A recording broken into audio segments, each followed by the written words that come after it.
मित्रों, चुनाव की बेला है और चुनाव के समय में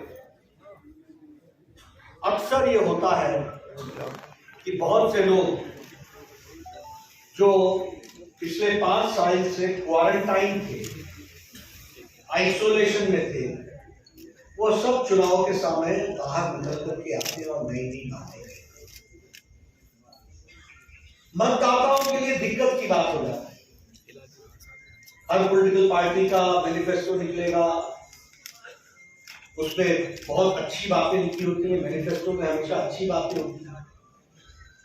मतदाता के लिए ये प्रश्न खड़ा होता है कि वो किस आधार पर तय करे कि जो पार्टी कह रही है वो करेगी कि नहीं करेगी। आपके पास आधार क्या है कि आप किस पार्टी को आशीर्वाद दें और किस पार्टी को आप आशीर्वाद दें। मैं सभी लोगों को हमेशा कहता हूं, देखो, रिश्ता करने जाते हैं तो खानदान पूछते हो, परिवार के साथ प्रश्नों के बारे में पूछते हो, हालचाल पूछते हो, तो आप ये तो नहीं पूछते हो कि आगे लड़का क्या करेगा, आगे परिवार क्या करेगा। हमेशा ये पूछते हो कि पीछे क्या करता रहा। यह चुनाव में भी किसी राजनीतिक दल को समर्थन इस बात पर मत देना कि वह आगे क्या करेगा, उसने पीछे क्या किया है वही आधार बनेगा कि वो आगे क्या है। ये पहली बात समझ लो, क्योंकि हर एक कोई अच्छी अच्छी बातें करेगा, मैं यह बना दूंगा, वो बना दूंगा। आधार क्या है कि ये होगा कि नहीं होगा? इसका आधार ये है कि उसका चरित्र क्या है, उसका कार्य करने की कार्यशैली कैसी है, कैसे उस पार्टी ने काम किया है। अब दूसरी बात, आप देखेंगे कि बीजेपी के कोई नहीं खड़े। अभी हमारे सामने हमारे दो प्रमुखतम नेता पंकज भी खड़े हुए, महेश भी खड़े हुए। इन्होंने 5-5, 7-7 मिनट में नोएडा के लिए क्या किया इसकी उन्होंने वर्णन किया। बस ये बीजेपी का ही कैरेक्टर है।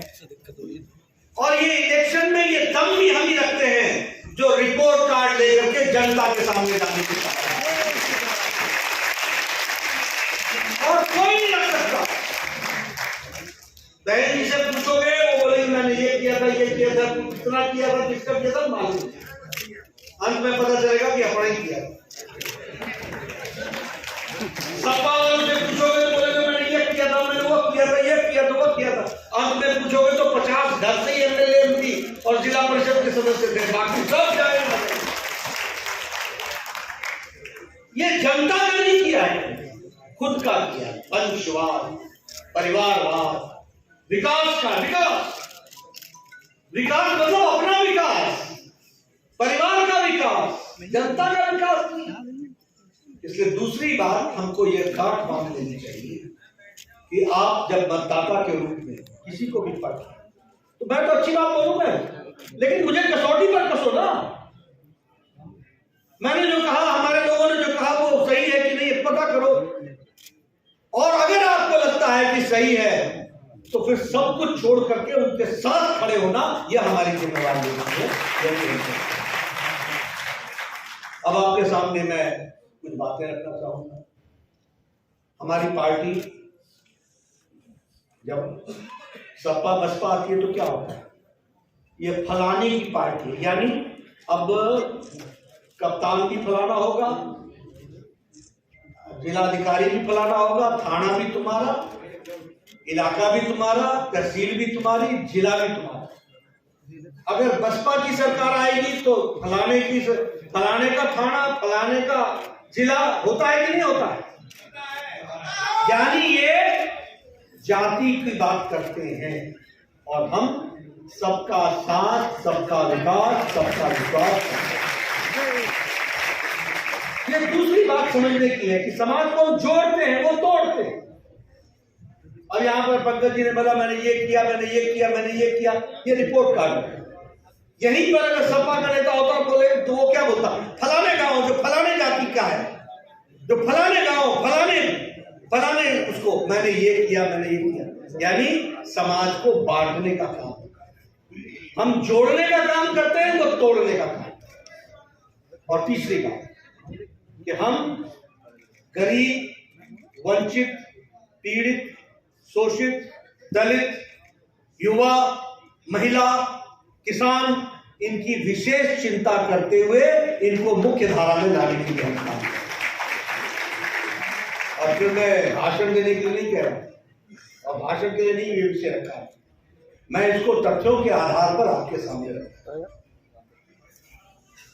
मोदी जी ने कहा हम जनधन योजना अकाउंट खोलो, जीरो अकाउंट पर अकाउंट खोला, बोला कि नहीं बोला? तो उस समय सब लोगों ने मजाक बनाया, अरे क्या भारत का प्रधानमंत्री खाता खुलवा रहा है बैंक का, ये क्या काम पकड़ लिया, ये क्या काम पकड़ लिया। लोगों के ध्यान में नहीं आया कि ये खाते खुलने का मतलब क्या है। और आपको जानकर के आश्चर्य होगा, मेरी रिकॉर्ड को, फैक्ट्स को नोट करें। मिसेस गांधी ने बैंक को 1971-72 में नेशनलाइज किया था, राष्ट्रीयकरण किया, और 71-72 में कहा था कि ये गरीबों के लिए बैंक होगा, किसानों के लिए बैंक होगा, गरीब आदमी को राहत मिलेगी, वो आगे खड़ा होगा। 1971 से लेकर 2014 तक बैंक की दहलीज को पार करने वाले व्यक्तियों की संख्या 3.25 करोड़ थी, 3.25 करोड़। सिर्फ 130 करोड़ की जनता में 3.25 करोड़ लोग थे जिनके पास बैंक का खाता था। मोदी जी ने कहा बिना जीरो अकाउंट पर भी भाई आपका जनधन खाता खुलेगा, आप खाता खोलो। आज 45 करोड़ खाता धारक है, 45 करोड़। और जब कोरोना आया, लॉकडाउन लगा, तो यही 45 करोड़ में से 20 करोड़ महिलाएं थी। उन 20 करोड़ के खातों में न पोस्टमैन, न पोस्ट ऑफिस, न मनी ऑर्डर, सीधा डिजिटली 500-500 रुपए 3 महीने के लिए उनके खाते में डाला। ये बदलता भारत। बोलो महिलाओं का सशक्तिकरण हुआ कि नहीं हुआ? बोलो गरीबों का भला हुआ कि नहीं हुआ? बोलो आम आदमी को कोरोना में चिंता की गई कि नहीं की गई? ये है बदलता भारत, और ये है मोदी जी का भारत, जिसको आपको ध्यान रखना है। अब मैं प्रधानमंत्री आवास योजना की बात करें, मैं आऊंगा, आपको बताऊंगा आपके नोएडा में कितने आवास बने हैं, लेकिन हम आवास दे रहे हैं और वह आपसे आवास छीन रहे थे। बताओ लैंड माफिया था कि नहीं था पहले? बोलो ये मकान छीनने वाला माफिया था कि नहीं था? खाली करके चले जाओ, औने पौने दाम में बेच जाओ, नहीं तो रहना दूभर हो जाए। वो मकान छीनते थे, हम मकान देते थे और देते हैं। और मकान देने में भी गरीब लोगों के लिए अलग से बेडरूम, अलग से रसोई घर, अलग से गैस, अलग से शौचालय, अलग से टेरेस, और इसकी मलकियत मालिक को नहीं मिलती है, मालकिन को मिलती है। महिला सशक्तिकरण होता है, ये भी हमको ध्यान रखना है। और इसमें संख्या कितनी है? इसमें अगर देखें, जनधन में अगर 40 करोड़ थे तो उसमें से 7 करोड़ 28 लाख 78 लाख उत्तर प्रदेश में जनधन खाते में लोगों ने अपने आप को जोड़ा। अगर आवास योजना की बात करें तो 1 करोड़ 76 लाख जहां आवास बने, वहां 42 लाख आवास उत्तर प्रदेश में बने हैं। ये भी हमको आयुष्मान भारत, मित्रों मैं इसके बारे में आपको गहराई से बताना चाहूंगा। दुनिया में बड़े प्रोग्रेसिव देश अमेरिका की चर्चा होती है। इलेक्शन में चाहे ट्रंप खड़ा हो चाहे बाइडेन, दोनों के बीच में झगड़ा क्या होता है? हेल्थ सिक्योरिटी, यानी हेल्थ के बारे में कौन सिक्योरिटी दे सकता है। यूरोप के छोटे बड़े देश सब जगह चुनाव में हेल्थ सिक्योरिटी एजेंडा होता है। और वर्ल्ड हेल्थ ऑर्गेनाइजेशन में पूर्व स्वास्थ्य मंत्री के रूप में मैं कह सकता हूं कि यूनिवर्सल हेल्थ कवरेज बहुत बड़ा इश्यू बनता है। लेकिन आपको जानकर के खुशी होगी, शायद आपको ध्यान में नहीं आया होगा, ये 130 करोड़ का देश है। यहां मोदी जी ने 10 करोड़ 74 लाख परिवार, यानी कुल मिलाकर के 50 करोड़ लोग, यानी देश की 40% आबादी, और आबादी भी गरीब, और गरीब जाति से नहीं काम से, यानी रेडी वाला, रिक्शा वाला, ठेले वाला, सब्जी वाला, रैक पिकर, जो कूड़ेदान में से प्लास्टिक इकट्ठा करता है, और जो बाल काटने वाले, ऐसे गरीब लोगों को, ऐसे 50 करोड़ लोगों को मोदी जी ने हर साल गंभीर बीमारी से लड़ने के लिए 5 लाख रुपए का हेल्थ कवर दिया। यानी भारत तो इंश्योर्ड हो गया, एश्योर्ड हो गया, हेल्थ कवरेज सबसे बड़ा। और मुझे याद है, मैं स्वास्थ्य मंत्री था, हर साल हमको स्वीडन में वर्ल्ड हेल्थ ऑर्गेनाइजेशन के कॉन्फ्रेंस में जाने का मौका मिलता था। वहां अल्फाबेटिकली बैठाते हैं, इंडिया आई का नंबर पीछे आता है, ए से शुरू होता है, अमेरिका से शुरू होगा तो आई तो पीछे आएगा। वर्ल्ड हेल्थ ऑर्गेनाइजेशन के डायरेक्टर जनरल ने सभा में कहा, where is India's health minister mister Nadda, call him and tell Mr. Nadda what Modi has done for Ayushman Bharat, let the world know, दुनिया जाने। ये आपको मैं इसलिए बता रहा हूं कि भारत जहां 2014 में मोदी जी ने प्रधानमंत्री संभाली, वहां 2017 में दुनिया के मंच पर उन्होंने भारत को खड़ा किया। इस बात को भी हमको ध्यान में, और 50 करोड़ लोगों को, और उसका 6 करोड़ लोग उत्तर प्रदेश के हैं जो इसमें शामिल होंगे। 50 करोड़ में 6 करोड़ लोग उत्तर प्रदेश के हैं जिनको 5 लाख रुपए का हेल्थ कवर मिलता है। और किससे लड़ने के लिए? कैंसर से। किससे लड़ने के लिए? हार्ट की बीमारी से। किससे लड़ने के लिए? किडनी की बीमारी। अरे गरीब आदमी को आप बताओ, रिक्शा वाले को अगर हार्ट की बीमारी हो जाए तो बाईपास कराता है क्या?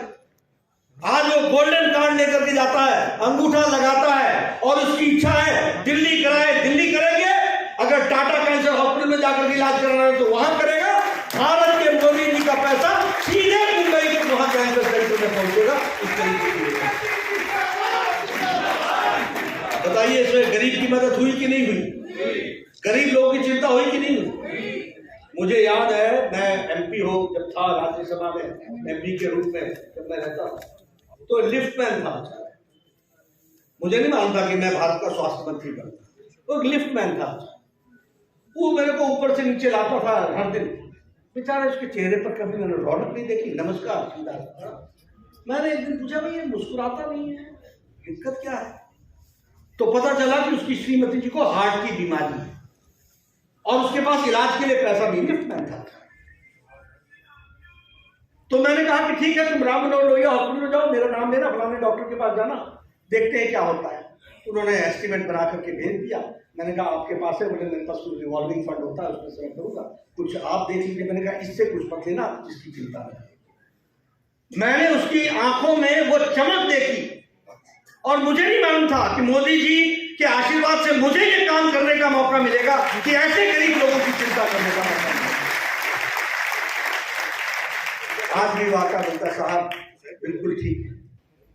आप समझिए, गरीब लोगों के हमें कभी दर्द का पता नहीं चलता। किसी रिक्शे वाले को अगर मान लीजिए किडनी समस्या में आ जाए, वो क्या करेगा? बच्चों की बात तो छोड़ो, रिक्शा भी कहां से चला पाएगा? ऐसी स्थिति होती। इन गरीबों की चिंता साधारण परिवार से आने वाले मोदी जी ने की है, ये हमको ध्यान में रखना है, और इसको हम अब मैं उज्ज्वला योजना की बात करते हैं। बड़े लोग गैस कनेक्शन बांट दिया, 9 करोड़ बांट दिया, 10 करोड़ बांट दिया। इससे क्या हुआ? गैस का ये है, वो है। तो अब देखिए, बात यह है कि चांदी के चम्मच से जिन्होंने भोजन लिया हो बचपन से, उनको गरीबी क्या मालूम, उनको गांव क्या मालूम। मैं गांव से आता हूं, मैं बताना चाहता हूं, और आप लोगों में भी बहुत से लोग नोएडा में आके बसे होंगे, लेकिन आपका भी ओरिजिन गांव का होगा। गांव में क्या होता था कि घर की महिलाएं 5 बजे सुबह उठ करके जंगल में जाकर के लकड़ी काटती हैं, ला करके चूल्हा जलाती हैं, तब चाय बनाती हैं या घर का खाना बनाती हैं। बोलो, ये गांव की स्थिति ठीक है नहीं? ठीक है नहीं? और आज light on, switch on, 5 minute में चाय, आधे घंटे में भोजन, पतिदेव भी खुश, समय पर गए, काम में लगे। महिला सशक्तिकरण हुआ कि नहीं हुआ? और 1 करोड़ 50 लाख उत्तर प्रदेश में है, 1 करोड़ 50 लाख जिनको जोड़ा गया है, और 9 करोड़ 97 लाख यानी 10 करोड़ लोगों को गैस का कनेक्शन बांटा गया। ये महिला सशक्तिकरण है, ये महिलाओं का विकास के काम की है। स्वच्छ भारत, मैंने आज मुरादाबाद में इस बात को कहा। 1960 में, 60 के दशक में राम मनोहर लोहिया ने भाषण देते थे तो कहते थे, मुझे शर्म आती है कि भारत में शाम को जब मैं अपनी जीप से जा रहा होता हूं तो महिलाओं के झुंड अपने दैनिक जीवन के क्रम से निवृत्त होने के लिए सड़कों से खेतों की तरफ जाती हैं। मुझे देख करके शर्म आती है। ये राम मनोहर लोहिया ने 60 में कहा था, स्वर्गीय राम मनोहर लोहिया ने 1960 के दशक में कहा। किसी ने सुध नहीं ली, लेकिन मोदी जी ने, और जब ये स्वच्छता अभियान की बात मोदी जी ने कही तो यही चांदी के चम्मच से खाने वाले नेता मजाक उड़ाया, खिल्ली उड़ाया। स्वच्छता अभियान ये तो हमारा था, गांधी जी का। अरे महात्मा को तो तुम भूल गए, उसके बाद तो नए गांधी आ गए। सारे गांधियों ने कब चिंता की? ये मोदी जी ने चिंता की। 11 करोड़ इज्जत घर बना करके 11 करोड़ बहनों की इज्जत। तभी हमने सोचा कि उनका जीवन कैसा होगा, जो अपने नित्य कर्म के लिए रुखसत पाने के लिए सूर्योदय से पहले और सूर्यास्त के बाद का इंतजार करती होंगी। क्या जीवन होगा, क्या जीवन होगा उन बच्चों का जो गांव में दैनिक क्रम के लिए खेतों में जाते होंगे। आज 11 करोड़ शौचालय इज्जत घर बना करके मोदी जी ने उनको इज्जत दी, और उत्तर प्रदेश में भी योगी जी ने 1 करोड़ 95 लाख इज्जत घर बनाया है। यानी 1 करोड़ 95 लाख महिलाओं का सशक्तिकरण किया है, उनकी इज्जत, उनको उसको संभालने का काम किया है। इसको भी हमको याद रखना चाहिए। अगर मैं बात करूं सौभाग्य योजना की, घर में बिजली, हम किसी को मालूम है आजादी के इतने सालों बाद 2014 तक 18,000 गांव थे जिसमें बिजली नहीं थी। मैं उत्तर प्रदेश में चुनाव में जाया करता था तो मैं बोलता था दिन में मेरे से प्रचार करा लो, रात को तो पता नहीं चलता है, लाइट तो गांव में होती नहीं है, पता नहीं कहां गिरूंगा, कहां नाली में पांव पड़ेगा, कहां पड़ेगा। तो हम टॉर्च लेकर के चलते थे। और गंगा जी को याद होगा कि ये साथ में एक वो सोलर वो लाइट होती है, उसको साथ में लेकर के चलते थे। अब सोलर लाइट भी ऊपर को लाइट देती है, नीचे देती नहीं है, नीचे तो उसका बेस होता है, तो ऐसे मोड़ करके उसको चलाते थे। तो हम जाया करते थे। ये उत्तर प्रदेश का हाल था। 18,000 गांव, और मोदी जी ने 1000 दिन में 18,000 गांव तक बिजली पहुंचा दी। और हमारे से कोई आए ना बहस करने के लिए। ये लोग तो ट्विटर पर दिखते हैं, ये लोग तो टेलीविजन पर दिखते हैं, जमीन पर तो दिखते नहीं है। चांदी के चम्मच से खाने वाले लोग देश की गरीबी के बारे में और देश की गरीबी के उत्थान के बारे में क्या चर्चा करें। मैं आपके सामने इन बातों को रखने की बात करना चाहता हूं और आपको बताना चाहता हूं। मैं गांव से आता हूं। आज 2 करोड़ 62 लाख घरों में, इंडिविजुअल घरों में बिजली पहुंचाई है। 2 करोड़ 62 लाख। और उत्तर प्रदेश में 80 लाख घरों में बिजली पहुंचाई इंडिविजुअल। अब ये भी मैं आपको किस्सा सुना दूं। मैं एमएलए रहा, 98 में एमएलए रहा, 94 में एमएलए रहा, 1994। उस समय अगर किसी को घर में बिजली देनी होती थी तो जेई से बात करके अगर कहते थे तो वोटर एहसान मानता था कि बाबूजी आपने बात कर ली, मेरे घर बिजली आ जाएगी, आपका बहुत बहुत धन्यवाद। यानी बिजली उसके घर में पहुंचाना एक एहसान करने की बात होती थी। और जेई, जूनियर इंजीनियर, जिसको शायद आप लोग एई कहते हैं, असिस्टेंट इंजीनियर, ये क्या कहता था? एई क्या कहता था? अच्छा एमएलए साहब ने कहा है दे देंगे बिजली, बताओ तेरे पास कितना बिजली, कितना तार लगेगा? बोले 200 मीटर लगेगा। अरे तो 200 मीटर कहां है सरकार के पास? 100 हम देते हैं, 100 तुम लगाओ। यानी 100 देना एहसान है। 200 नहीं देगा मीटर, 200 की तार, 200 मीटर की तार नहीं देता था, 100 ही देता था। और 200 के और 100 गरीब से निकलवाने की कोशिश करता था। फिर क्या कहता था? ऐसा करना, कितने खंबे लगेंगे? खंबे मतलब पोल जो बिजली देने के लिए लगाए जाते। कितने लगेंगे? 3 लगेंगे। ऐसा करना, गांव वालों को इकट्ठा करके लाना और ले जाना खंबे यहां से, स्टोर से। जैसे एहसान है। और सच में हमारे यहाँ गांव वाले अपने इकट्ठे होकर के सारे आकर के कंधों पर पोल लेकर के जाते थे। तब जेई आता था और तब उसका इलेक्ट्रीशियन आता था और बिजली देता था और बोलता था कि तेरा आपने काम कर दिया, सरकार ने किया, ये नहीं बोलता। आज सौभाग्य योजना आने के बाद मैं एक लाभार्थी से लखनऊ के गांव के पास मिलने गया था और मैं आपको सुनाना चाहता हूँ। उसमें क्या था? बोला बाबूजी मजा आ गया। मैंने कहा क्या मजा आया? बोला जेई आए थे, दोपहर को फॉर्मा पर साइन कराया और शाम को बिजली दे गए। ये फर्क आया है, मोदी जी ने पहुंचाया है। यानी ये योजना ही नहीं किसी ने बनाई थी। गांव में बिजली पहुंचा दी, बात खत्म। अरे घरों में बिजली कैसे पहुंचेगी, उसकी क्या व्यवस्था की गई है, उसके लिए क्या किया गया है, उसके हम चर्चा। प्रधानमंत्री किसान सम्मान, प्रधानमंत्री किसान अन्न योजना, पिछली शती में, लास्ट सेंचुरी में जो महामारी आई थी, बीमारी से ज्यादा लोग भुखमरी से मर गए। बीमारी से ज्यादा। कोरोना आया तो मोदी जी ने 80 करोड़ की जनता को 80 करोड़ की जनता को मार्च महीने से लेकर 20-21 के और 21-22 के 5 किलो गेहूं, 5 किलो चावल, 5 किलो दाल और 1 किलो दाल और उसके साथ साथ तेल और बाकी सब चीजों की व्यवस्था की। और योगी जी ने अपने तरफ से और उसमें जोड़ा, गरीबों की चिंता हुई है, ये भी हमको सब चीजें हैं। अब बहुत से विकास, मैं आपके सामने ये सारी तस्वीर इसलिए खींच रहा हूं कि आम गरीब आदमी की चिंता हुई। आम गरीब आदमी के बारे में कहा आम गरीब आदमियों की चिंता की, आम गरीब आदमियों के बारे में सोचा। विकास की बात करें, अटल मेडिकल यूनिवर्सिटी लखनऊ, कभी सोचा था कि अटल मेडिकल यूनिवर्सिटी खुलेगी? कभी सोचा था कि आयुष का विश्वविद्यालय खुलेगा, आयुष की यूनिवर्सिटी खुलेगी? मैं बतौर स्वास्थ्य मंत्री आपके सामने बोलना चाहता हूं, 2014 में उत्तर प्रदेश 22-24 करोड़ की जनसंख्या वाला प्रदेश, सिर्फ आपके पास 15 मेडिकल कॉलेज थे और आज मोदी जी के नेतृत्व में 59 मेडिकल कॉलेज खोले, 59 तो ऑल इंडिया जो मेडिकल साइंसेस खोला।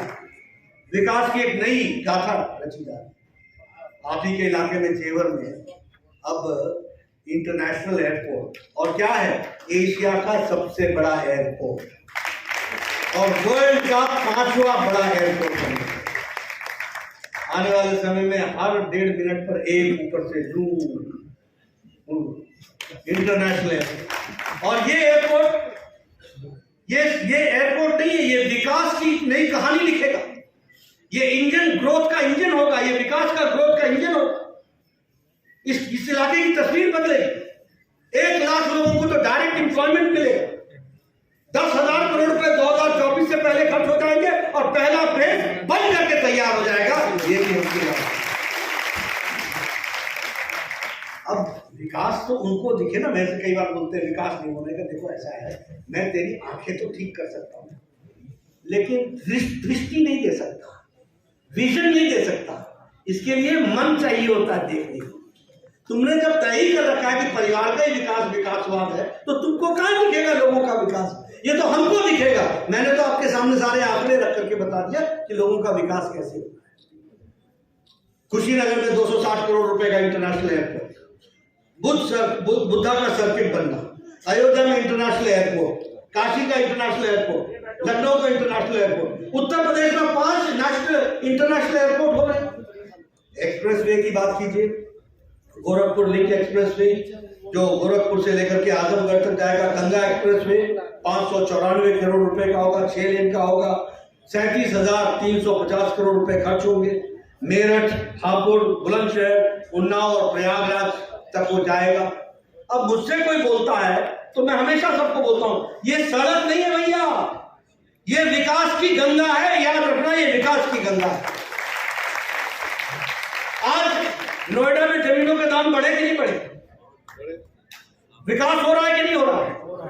एक समय में पलायन हो रहा था कि नहीं हो रहा? आज वापस आ रहे हैं कि नहीं आ रहे? ये नेतृत्व का फर्क होता है। इसको सड़कें बन रही हैं, चलते हैं। अब कई बार हम देखते हैं, हम नीचे से जा रहे हैं, ऊपर से मेट्रो जा रही है। कई बार हम ऊपर से जा रहे हैं, नीचे से मेट्रो जा रही है। ये देखने को कभी सोचा था? आजकल लोग मेरे से मिलने आते हैं, आप सुबह फोन कर दीजिएगा, टाइम मैंने कहा बताऊंगा 2-4 दिन में आपको टाइम। नहीं आप सुबह भी बताइएगा, मैं आ जाऊंगा 1-2 घंटे। मैंने कहा कैसे आ जाओगे? एक्सप्रेस वे पकड़ूंगा, बस एक्सप्रेस वे पकड़ना है, 2 घंटे में पहुंच जाना। ये फर्क है।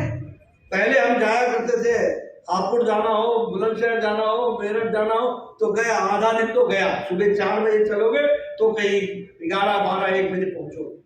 ये सिक्योरिटी आजकल 2 घंटे के अंदर, 2 घंटे के अंदर।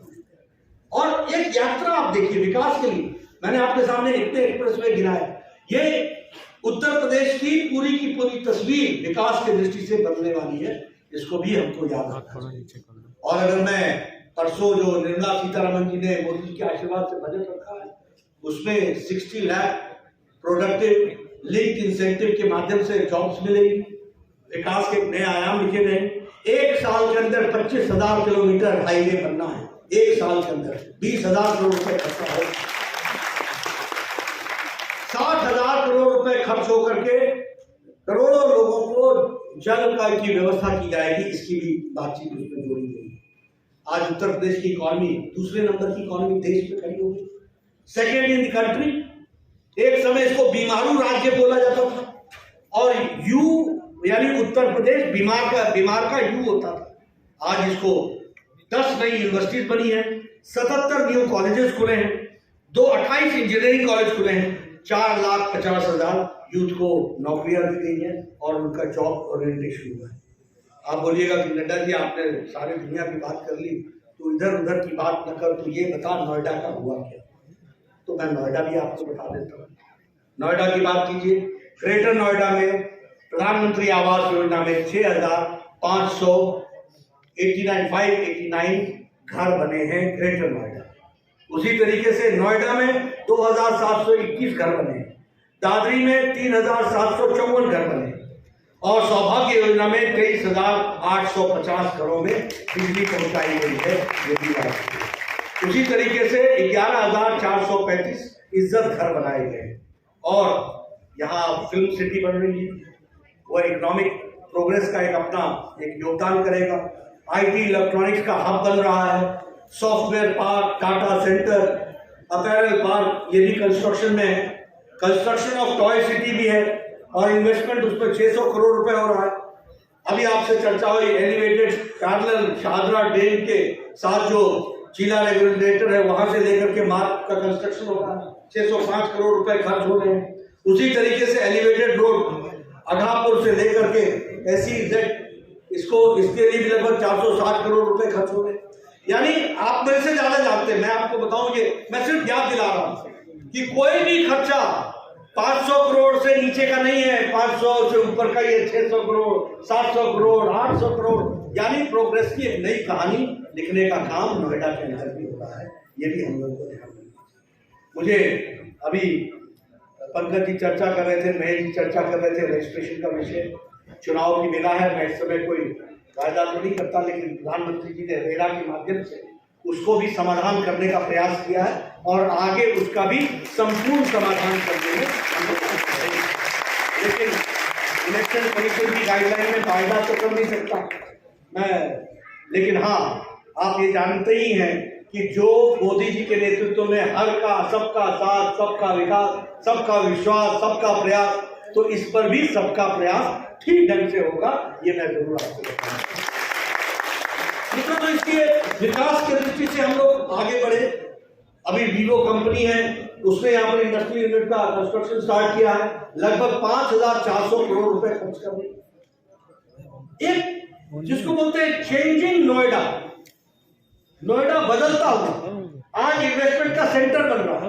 एक समय में लोग यहाँ से पलायन कर रहे थे, आज लोग आ रहे हैं। लेकिन मित्रों ये याद रखिएगा, आर्थिक विकास तब होता है जब उस प्रदेश का कानून व्यवस्था सुदृढ़ हो। कानून व्यवस्था बिगड़ेगी तो विकास ठप हो जाएगा, विकास रुक जाएगा। और इसलिए मैं बड़े अदब के साथ बोलना चाहता हूं कि यह योगी जी की सरकार है और मोदी जी का आशीर्वाद है कि आज विकास यहां हो रहा है और साथ में आज माफिया राज से आपको छुट्टी है, माफिया राज समाप्त। पहले रेत माफिया, खनन माफिया, जमीन माफिया, अपहरण उद्योग यही होता था। मैं गलत तो नहीं कह रहा। एक दिन मैं भाषण दे रहा था, वो धर्मपाल जी हमारे मंत्री, तो मैंने कहा अपहरण उद्योग था, तो खुद खड़े हो गए, बोलने कि मेरा ही बेटा अपहरण हो गया। और मैं मुख्यमंत्री के पास गया, तत्कालीन मुख्यमंत्री, तो बोलता घबराओ मत, सेफ है, मेरे ध्यान में आ गया है। यानी मुख्यमंत्री ये कह रहा सेफ है, मतलब आपकी बातचीत है। शर्म भी नहीं करते। अभी मुजफ्फरनगर के राइट्स की बात को उठाना चाहिए, याद दिलाना चाहता हूं। मुजफ्फरनगर के राइट्स में जहां 93 लोगों की जाने गई, सुप्रीम कोर्ट ने क्या कहा, एक तो आप एक विशेष वर्ग को आप उनके साथ आप अन्याय कर रहे हो, और एक विशेष वर्ग के साथ आप ज्यादा ही उनकी चिंता कर रहे हो। ये सुप्रीम कोर्ट का ऑब्जर्वेशन। दूसरा, एडमिनिस्ट्रेशन कोलैप्स कर गया। तीसरा, कि सरकार ने इसको ठीक ढंग से हैंडल नहीं किया। कैराना में 60 परिवार पलायन कर गए कि नहीं कर गए, और आज वापस आए कि नहीं आए, और आज माफिया राज वाले पलायन कर गए कि नहीं कर गए।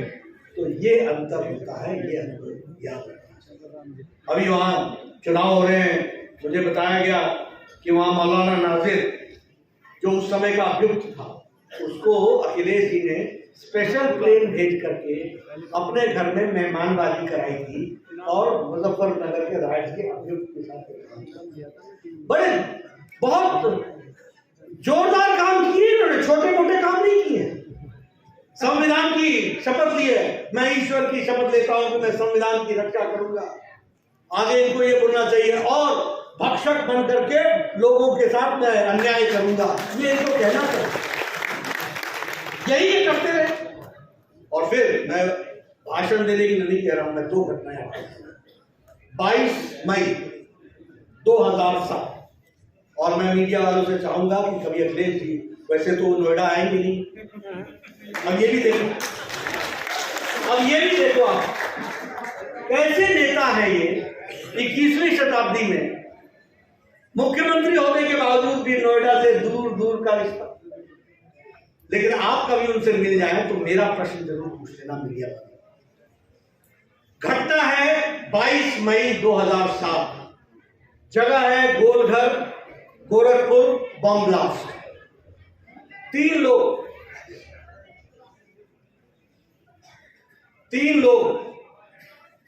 3 सीरियल ब्लास्ट हुए गोलघर, गोरखपुर में 22 मई को 2007। एनआईए ने 2 लोगों को पकड़ा, एक का नाम था तारिक कासिम और दूसरे का नाम था मुजाहिद। एक मुजाहिद जौनपुर का रहने वाला था और तारिक कासिम आजमगढ़ का रहने वाला था। इन लोगों को उस बम ब्लास्ट में पकड़ा गया और तय हुआ कि इनके अभियुक्त हैं।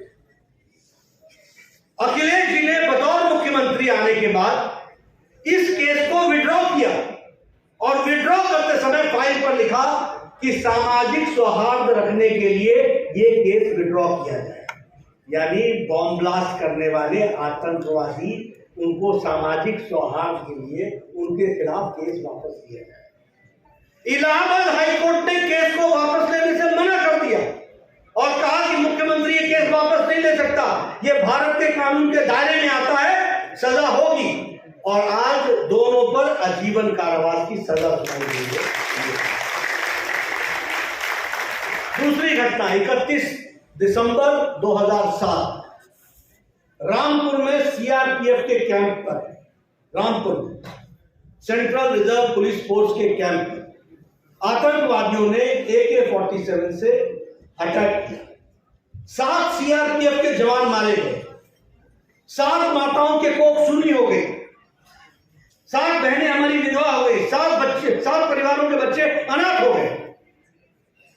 अखिलेश जी मुख्यमंत्री बने, आजम खान के कहने पर सामाजिक सौहार्द के नाम पर ये केस वापस लिया गया।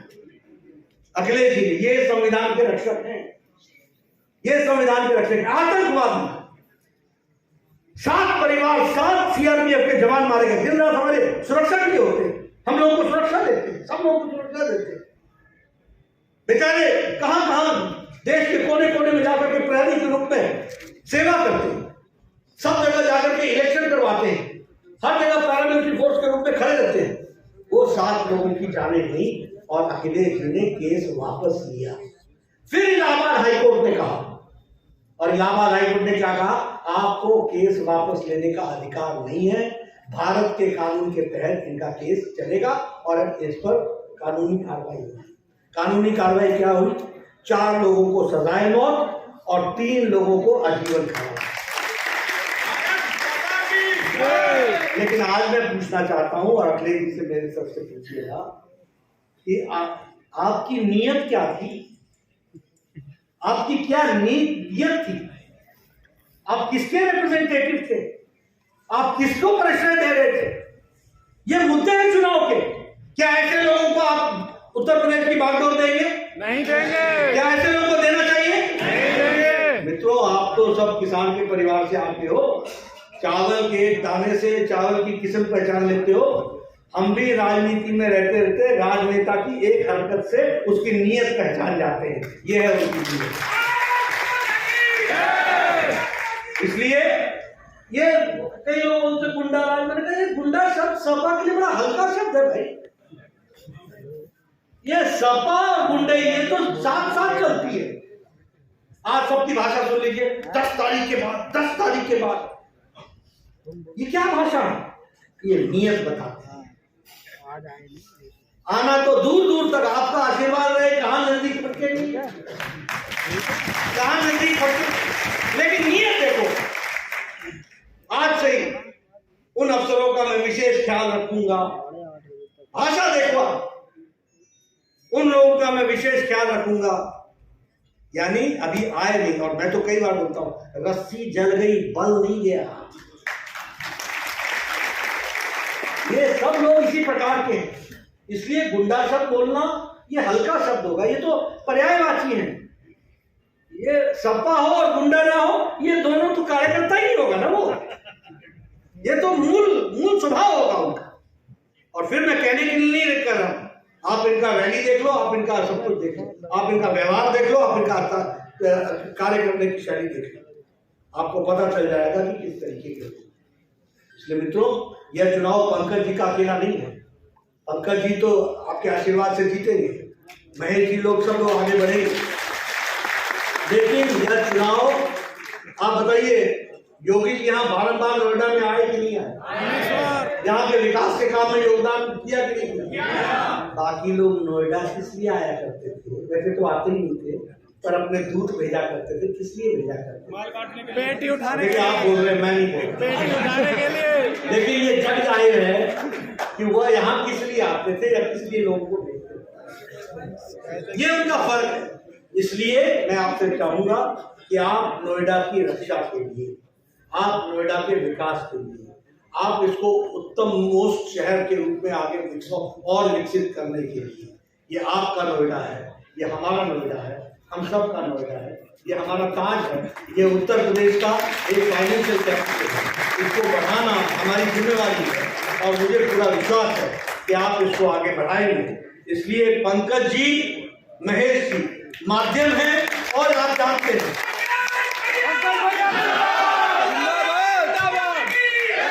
आपने देखा होगा, जब भी पंकज जी मैं बोलूंगा तो आपके सामने इनका एक मुस्कुराता हुआ चेहरा दिखेगा। राजनीति में मुस्कुराना बड़ा कठिन काम है, बड़ा कठिन काम है। अगर कोई मुस्कुराए तो समझो ये बड़ा ही सकारात्मक विचार वाला है बहुत। और ये मुस्कुरा के लोगों का काम करते हैं, हल करते हैं, लोगों को जोड़ते हैं, काम में लगाते हैं, और विकास के लिए एक इनके पास दृष्टि है, विजन है। इन्होंने आपके साथ अभी जो बातचीत की कि क्या क्या इन्होंने काम किए, वो भी आपके सामने रखा है। तो ऐसे पंकज जी को हम सब लोग आशीर्वाद देना हमारी जिम्मेवारी बनती है। और साथ में बनने पर जो लोग रहते हैं वो दूसरी कंस्टिट्यूंसी की भी चिंता कर लें, वहां भी कमल के निशान को विजय हासिल कराए, उसके लिए काम करें। मैं एसोसिएशन के आए हुए सभी लोगों को दिल की गहराइयों से धन्यवाद देता हूं। मुझे बताया गया मनोज जी ने ये कार्यक्रम 12 घंटे के अंदर किया है। मैं मनोज जी को धन्यवादी हूँ, बहुत मेहनती है इन्होंने इस कार्यक्रम को बचा। यही हमारे संगठन की विशेषता है, यही हमारे कार्यकर्ताओं की विशेषता है तो उसको हम संजोग करके आगे चले, आपका आशीर्वाद मिले और मुझे फिर आपके दर्शन करने का मौका मिले। इन्हीं शब्दों के साथ बहुत बहुत धन्यवाद।